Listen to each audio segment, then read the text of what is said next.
맨 왼쪽에 있는 이 파도가 2차 유행의 그림이고요. 그리고 지난 겨울에 3차 유행, 그리고 요 오른쪽에 있는 것이 지금의 4차 유행인데, 지금 인구 10만 명당 623명이 누적 감염됐습니다. 백분율로 얘기하면 0.6%인 거죠. 감염병의 전파 경로 원리를 조금 이해하면 사람에서 사람으로 전파되는 바이러스 감염병이잖아요. 어떻게 하면 유행을 막을 수 있을까요? 첫 번째, 안 만나게 하면 되죠. 만나지 않으면 어떻게 감염돼요? 이게 소셜 디스텐싱, 사회적 거리두기인 거죠. 두 번째로는 안 만나고 살 수는 없잖아요. 그러니까 만나긴 만나는데 이 만났을 때의 위험을 감소시키는 방법이에요. 이 질병의 전파 경로를 정확히 알고 그 전파 경로를 줄일 수 있는 어떤 차단책을 세우겠죠. 세 번째로, 한 사람이 어떤 집단 안에 바이러스를 유입했을 때 빨리 찾아내는 거예요. 퍼지기 전에. 네 번째로, 그럼에도 불구하고 다른 사람의 몸으로 들어갔어요. 우리 조심한다고 해서 항상 모든 일이 다 완벽하진 않으니까. 그런데 이 바이러스를 무력화시킬 수 있다면 좋잖아요. 그게 백신이에요. 집단 면역이 도달하더라도 종식되긴 되게 어려워요. 이 바이러스의 전파력이 일정한 숫자 이상이라면 종식하기가 어렵고, 종식이 되려면 몇 가지 조건이 필요한데요. 전 지리적인 동시 집단 면역이 있어야 돼요. 어떤 지리적인 조건 안에서는 집단 면역이 도달하고 어느 지역에서는 안 되면 계속 유입되죠. 코로나19 독감 같은 거 아니야? 뭐 그런 주장을 하는 분들도 계시고, 또 그에 대해 갑론을박하기도 합니다. 즉, 코로나19의 위험의 값을 인플루엔자, 계절 독감에 두면 타당하다라는 거죠. 백신 접종률을 통해서 적어도 위중증 환자가 되거나 사망하는 일들을 막아내고 있으니까. 이 코비드 19 뒤에 그래프 하나 나올 것 같은데 그렇게 얘기하기가 어려워요. 왜냐하면 환자 군에 따라서 너무 달라서. 인구를 10세 구간으로 나눴을 때 가장 어제 저녁 때 조회했을 때 치명률 국가 자료예요. 10세 미만의 어린이하고요, 19세 이하의 청소년들 단 한 명도 사망하지 않았어요. 1년 8개월 동안. 그 정도로 어린아이들이나 청소년들한테는 아주 마일드한 병이에요. 그리고 노인한테는 이렇게까지 극악무도한 병이란 말이에요. 이런 세대 간 차이를 한 공동체가, 한 국가 공동체가 감당해내야 돼요. 질병청에서 확진자의 격리 해제 기준을 PCR 검사 2번 음성에서 증상 기반으로 바꿔준 날이에요. 6월 24일이. 그래서 저 26일 격리를 이제 절반쯤으로 줄였죠. 저 정책이 나오면서. 언제쯤 좋아지겠느냐라는 질문을 지금도 하실 것 같은데, 아마 저와 만나면 언제쯤 끝나 이렇게 물어보시고 싶었던 선생님들 계셨을 거예요. 제 대답은 한결같았어요. 그때부터 지금까지. 1년 8개월 동안. 지금이 제일 좋을 때입니다. 한국 코로나 방역, 세계 방역의 기준이 되다. 우리나라 방역 모델이 국제 표준으로 지정되면 감염병 대응 지침이 전반 수준국에서 바로 사용이 가능해요. 이런 팸플릿은요, 답을 알고 있다고 말하고 있어요. 우리가 답을 알고 있다고 생각하면 답을 찾은 게 아니라 질문을 잃어버린 거라고. 그래서 한국 사회가 질문을 잃었어요, 입으로. 커브 플래티닝은 다 들어보셨죠? 사회적 거리두기 같은 정책으로 유행을 억누른다. 점선이 있잖아요. 즉, 헬스케어 캐퍼시티, 의료 체계를 늘리라는 거예요. 그냥 기다리지 말고 너희들의 대응 능력을 키우면서 기다리라는 거예요. 그러니까 즉, 병상 자원 같은 것들을 확대하고 확보하면서 확장하면서 기다리고 버텨라 라는 거죠. 그러면 저런 헬스케어 캐퍼시티를 확장하지 못할 때 일어나는 일이 뭐냐. 경기도에 그 달에 확진된 사람이 몇 퍼센트 돌아가셨는가예요. 작년 12월에 있었던 이런 초과 사망들은 그것이 지나간 이후에 반드시 크리티시즘을 최대한 동원해서 누구를 비난하기 위해서가 아니라 잘 비평해냈어야 됐던 일인데, 그런 것들을 지금 못하고 12월을 역시 성공의 서사로, 고난 극복의 서사로 지나갔어요. 스웨덴이 전 세계에서 제일 먼저 초중고를 열은 나라예요. 작년 5월인가 6월에 열었어요. 대학은 선택권을 주고요, 초중고 무조건 개방하라고 행정조치를 취한 거예요. 그 위험을 최대한 상정해보고 그 위험을 우리가 수용할 건지를 선택한 것 같은 일인 거죠. 그게 위드 코로나라고 저는 생각해요. 뭐 좋은 노동이 좋은 방역을 만든다라는 제목은 이 대담회에서 제가 했던 말 중에 따옴표 쳐진 뭐 소제목으로 잡힌 거고요. 현장에서 어떤 지역에 어떤 사업적인 유행이 일어나는지 보면 다 아는 얘기죠. 밀집하고 밀접하고 밀폐된 사업장에서 유행이 쉽게 확산되겠죠. 그게 어디겠어요? 그게 노동환경이 나쁜 사업장들인 거죠. 시설이라든지 어떤 물자라든지 이런 것보다는 사람에 주목해야 된다는 얘기고요. 경기도에는 당연히 영세한 제조업 뭐 이런 사업장들이 많잖아요. 그러다 보니 외국인 노동자가 많고 외국인 노동자의 확진자가 많을 때는 경기도 확진자 중에 24%에 달해요. 외국인 노동자들이 근로하는, 노동하는 혹은 거주하는 집단 숙소라든지 커뮤니티적인 어떤 공간들이 코로나19의 감염 확산으로부터 자기가 공동체를 보호하기에, 자기의 동료를 보호하기에 적절하지 않은 거죠. 예전에 전 총리께서 이런 얘기를 하셨어요. 작년 봄에 예전과 같은 일상으로는 상당히 어쩌면 영원히 돌아가셨을지 모르는데 이런 좀 멋진 문구를 말씀하신 적이 있는데 저는 여기에 상당히 동의하고요. 영원히는 동의하진 않아요. 노말에서 뉴노말로 가는 게 아니라요. 어브노말이 노말돼야 되는 상황이라고 생각해요. 아파도 사업장 얘기할 수 없는 곳이 그게 어브노말이지 그게 무슨 노말이 뉴노말이 되는 일이에요. 기숙사에 어떤 사람들을 기숙사를 제공하면서 창문 없는 기숙사를 제공하는 게 그게 어브노말이지 무슨 노말이 뉴노말입니까? 허황된 얘기라고 생각해요. 공공병원 밖에는 정부도 지자체도 동원할 수가 없어요. 동원하고 보니 병상 숫자는 나왔지만 기능이 너무 약한 거예요. Y축의 숫자는 허가 병상 숫자예요. 퍼블릭스 중심으로 가려면 퍼블릭스가 그 전에 미리 준비되어 있었어야 되는 건데 그게 아니잖아요. 그러니 여기서 퍼블릭스 중요해 병원 더 지어 이런 주장으로 쉽게 가면 안 되고요. 우리가 갖고 있는 의료 체계라는 건 다 맥락이 있는 거고 갑자기 바꿀 수 없는 거잖아요. 또 순기능도 있고요. 민간이 하면서 일어나는 순기능도 있고 그런 것들을 최대한 사회가 잘 견인해내고 합의를 이끌어내는 것이 필요하구나. 그러면서 차츰차츰 한 세대적인 관점에서 20년, 30년의 호흡으로 공공의료를 강화해 가야겠구나. 그 사이에는 민간 영역도 공적 기능을 잘 수행할 수 있도록 사회적 장치를 만들고 그런 부분에 대한 어떤 체계들을 세워야 되는 거구나. 우리한테 그런 게 없었구나. 다 그냥 시장에 맡겨져 있었구나. 이런 것들이 배웠어야 되는 거라고 생각해요. 지금 우리는 모두 같은 표를 타고 있다라는 멋진 제목을 달고 코비드-19의 어떤 세계를 이제 사진 돋보하는 그런 걸 기억하는데요. 보건운동사회단체가 불평등 보고서를 코비드-19 관련해서 내면서 그 소제목을 이렇게 달았습니다. 지금 우리는 모두 같은 바다에 있다. 하지만 모두 같은 배를 타고 있는 것은 아니다. 그 보고서의 제목이었어요. 저는 깊이 공감하고 아주 본질을 잘 꿰뚫었다고 생각합니다. 종식을 기대할 수 없다는 말이다. 우리는 그 사실을 받아들여야 한다. 한 사람이 위드 코로나 하는 게 아니고요.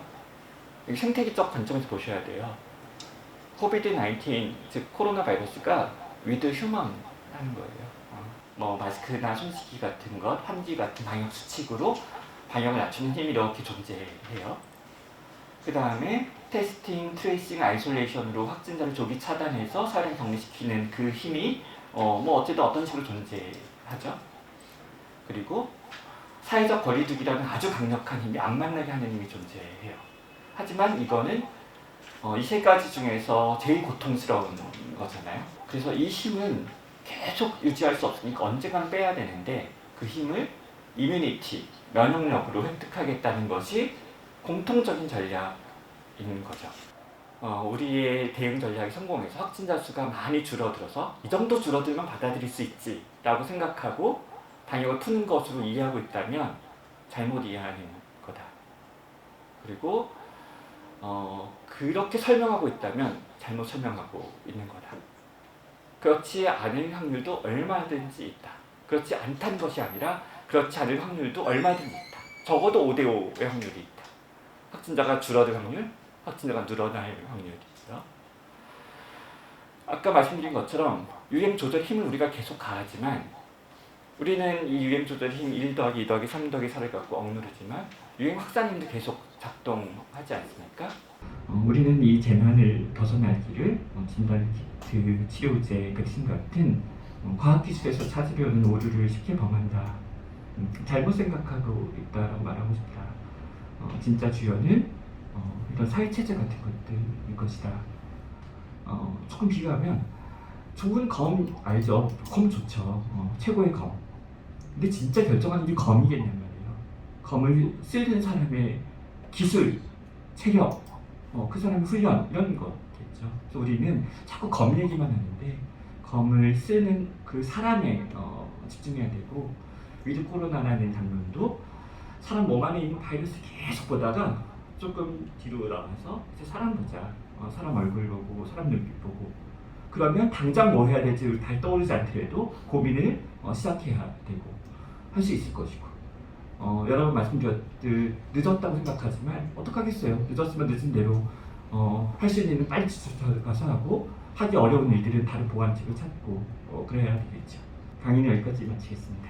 사실 이 취재를 처음 시작했던 거는 18살 김은봉 군의 사망 사건을 접했었습니다.